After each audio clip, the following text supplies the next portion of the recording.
Hi అండి, నమస్తే. నా పేరు శేషకుమారి. మా ఛానల్ ఎర్రా గార్డెన్స్కి స్వాగతం అండి.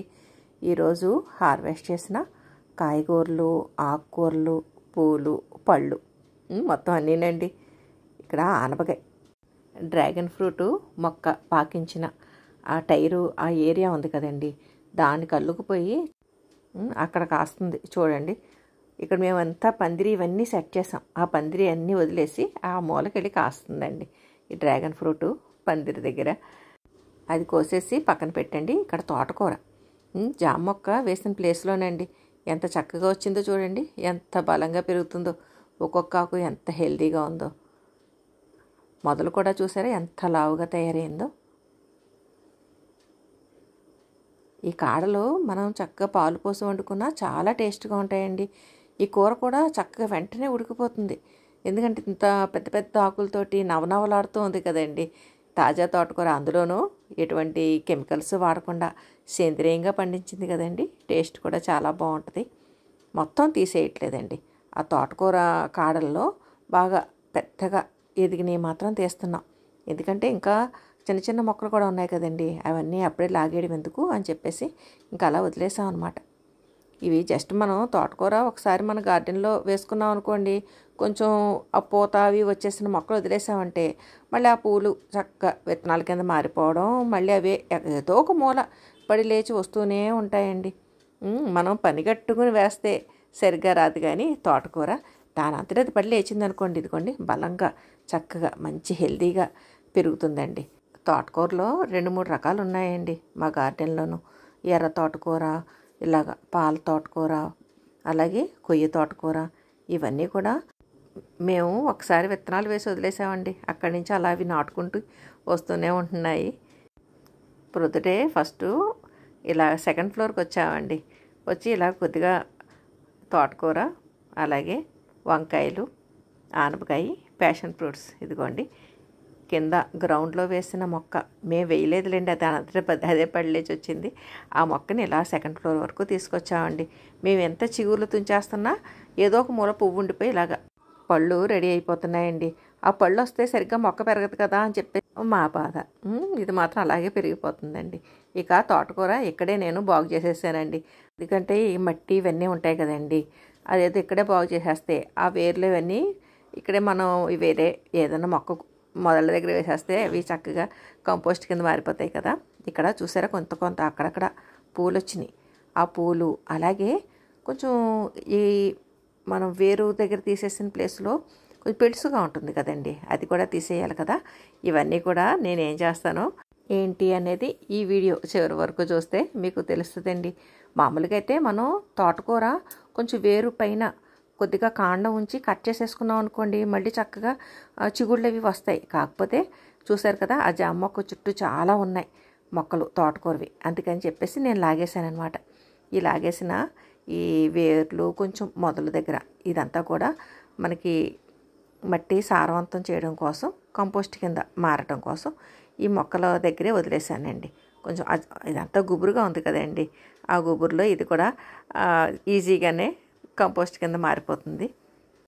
ఇక్కడ బార్బుడాస్ చెర్రీ మొక్క దాంట్లో 2 రకాల తోటకూరలు అండి. ఒకటేమో మామూలు మన రెగ్యులర్గా వాడుకునే తోటకూర, ఇంకొకటేమో ఎర్ర తోటకూర. ఈ 2 కూడా పూత వచ్చేసింది చూసారా. ఇవి వదిలేసామంటే మనకి ఆటోమేటిక్గా విత్తనాలు అటు ఇటు పడండి, మళ్ళీ మనకి ఏదో ఒక మూల తోటకూర అలా మొలుస్తూనే ఉంటుందండి. ఇక ఈ సెకండ్ ఫ్లోర్ అయిపోయింది కదండి, ఇక్కడ కావాల్సిన కాయగూరలు కోసేయడం ఇవన్నీ అయిపోయినాయి కదా. ఇంకా ఫస్ట్ ఫ్లోర్కి వెళ్ళిపోతున్నాము. ఫస్ట్ ఫ్లోర్ నుంచి మేడ మీదకి వచ్చేటప్పుడు కొన్ని పూలు కోసుకుని వచ్చామండి. అదిగోండి అవి బుట్టలో ఉన్నాయి. ఆ బుట్టలోనే ఒక పక్కన జాగ్రత్తగా ఆనపకాయ సర్దేశానండి. సర్దేసి ఇక ఈ తోటకూర ఇవన్నీ పట్టుకుని వెళ్ళిపోతున్నాను అనమాట. ఇప్పుడు పొద్దుటే రావడం గార్డెన్కి, ఇలాగన్నీ చక్కగా మనకు కావాల్సినవి కోసుకోవడం, చీడలు పేడలు ఏమన్నా ఉంటే ఆకులు తుంచడం, తర్వాత మొక్కలకి ఏమి ఇవ్వాలి, బలం ఏంటి, వేళ ఏం చేయాలి, ప్రోగ్రాము అంత షెడ్యూల్ సెట్ చేసుకోవడం. మొత్తానికి ప్రొద్దుటే మంచి టైంపాస్ అండి. ఇలాగా టెర్రస్ గార్డెన్ పెంచుకున్నాం అనుకోండి, ఉదయం మనకి అటు టైంపాస్ కింద ఉంటుంది, ఆ మొక్కల నుంచి ఏదన్నా వచ్చే ఫలసాయం తీసుకోవడం కానీ, వాటికి ఏదైనా అవసరమైన సేవ చేయడం కానీ, అంటే చీడల పేడల ఆకులు తుంచడం, ఏదన్నా కింద కలుపు మొక్కలు లాగడం, ఇటువంటివన్నీ చేస్తూ ఉంటే మనకు కూడా మంచి రిలాక్సేషన్ కింద అనిపిస్తుందండి. ఇక ఫస్ట్ ఫ్లోర్కి వచ్చాక డిసెంబరం పూలు చాలా వరకు ఇంకా పూత అయిపోయిందండి. కొద్దిగా ఏదో ఒకటి అరా పూలు ఉన్నాయి. అలాగే పక్కనే సీతమ్మవారి జడకుచ్చులు. ఇవి కూడా కొద్దిగా అంటే సీతమ్మవారి జడకుచ్చులు నేను జనరల్గా కొయ్యనులేండి.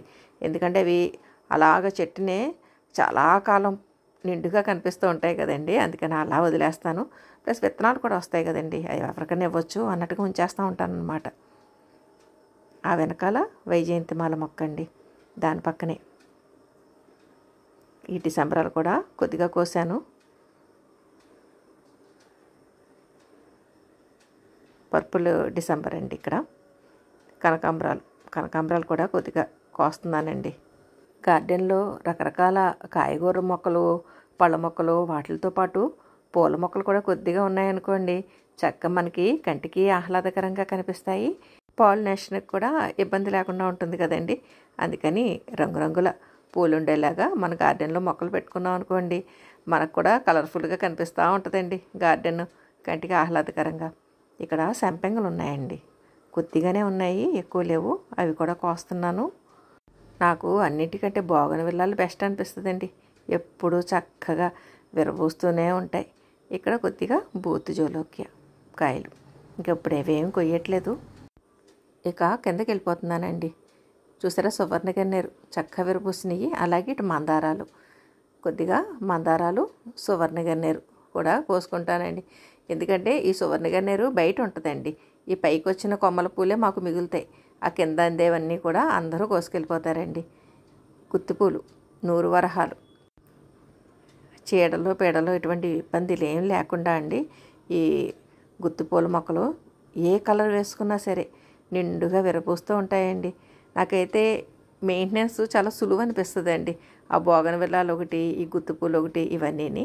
ఇక బయట, ఇంటి బయట ఉన్న మొక్కల దగ్గర నుంచి జిల్లేడు పూలండి, తెల్ల జిల్లేడు, ఇవన్నీ కూడా అందరూ పూజలకు వాడతారు కదా అని చెప్పేసి ఇలా పారిజాతం, తెల్ల జిల్లేడు ఇవన్నీ కూడా బయట వేస్తానండి.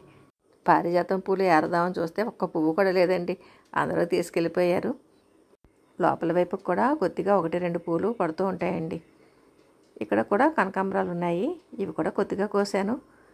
ఇలాగా మనం ఒక్కొక్కటి అలా మొక్కల్ని పలకరించుకుంటూ ఆ పూలు, ఆకుకూరలు, కాయగూరలు ఇలా హార్వెస్ట్ చేసుకుంటూ మనం ఉదయం ఈ మొక్కల మధ్యలో గడిపితే భలే ఆహ్లాదకరంగా ఉంటుంది కదండి.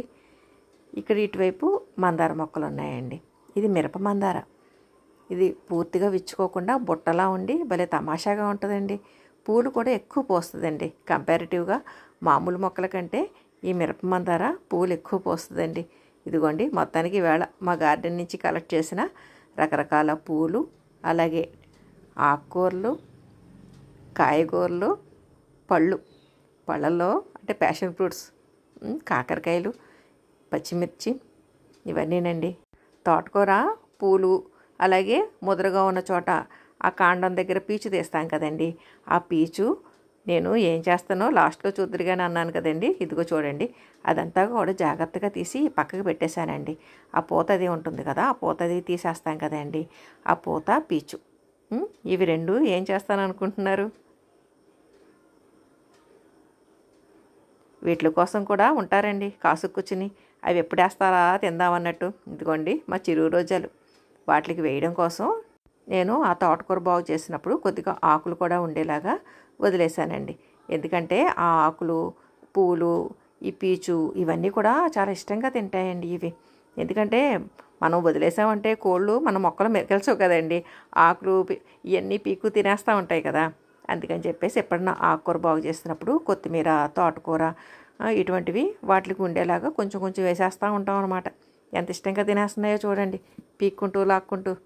నేను ఎప్పుడెప్పుడు వదిలేస్తానా, ఎప్పుడెప్పుడు మొక్కల్లో పడి పీకేద్దామా అన్నట్టుగా చూస్తూ ఉంటాయండి. ఇదండి ఈరోజు హార్వెస్ట్. రకరకాల పూలు, పళ్ళు, కాయగూరలు ఇవన్నీ చూశారు కదా. ఈ వీడియో పైన మీ అభిప్రాయాలు కామెంట్ సెక్షన్లో తెలియజేయండి. సర్వే జనా సుఖినో భవంతు. Please like, share and subscribe my channel.